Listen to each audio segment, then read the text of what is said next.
Friends, welcome to Commerce and MS Excel app. In this video, we are going to see how to use large and small functions in Excel.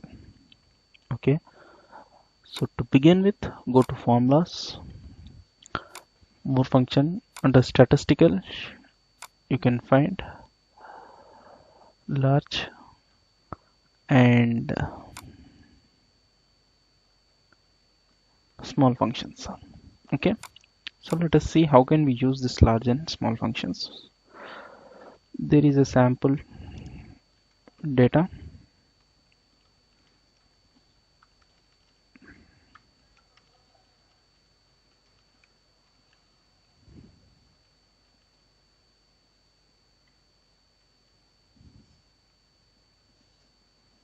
Okay,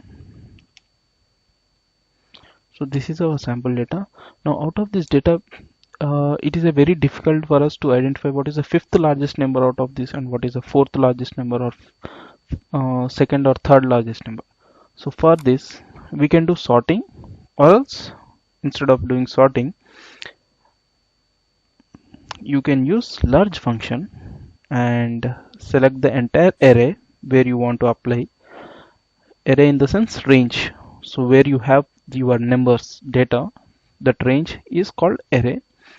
And the position is I want to see fifth largest number in this entire data, so the fifth largest number is this. Okay,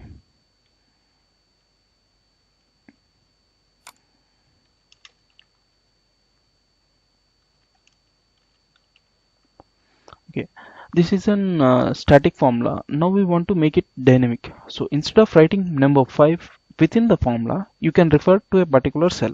So I will select cell H10 instead,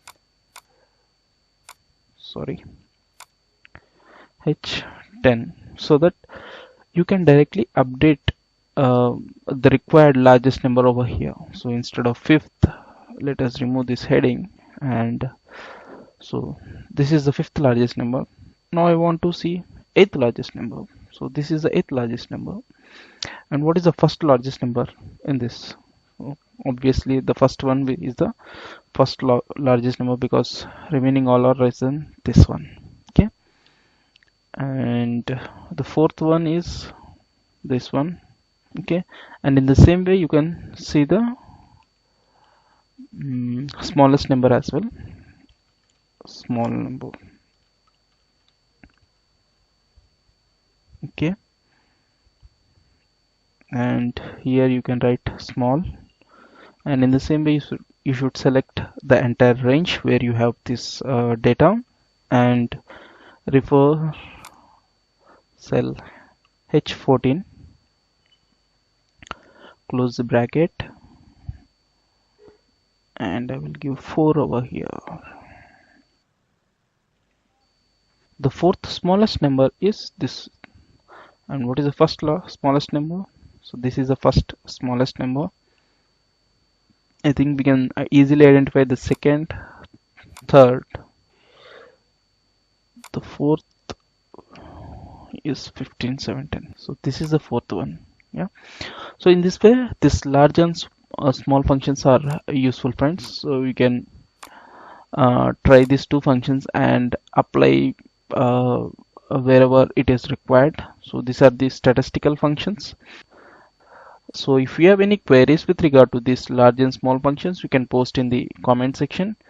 Thanks for watching this video. Please subscribe to my channel and please share this video. Thank you.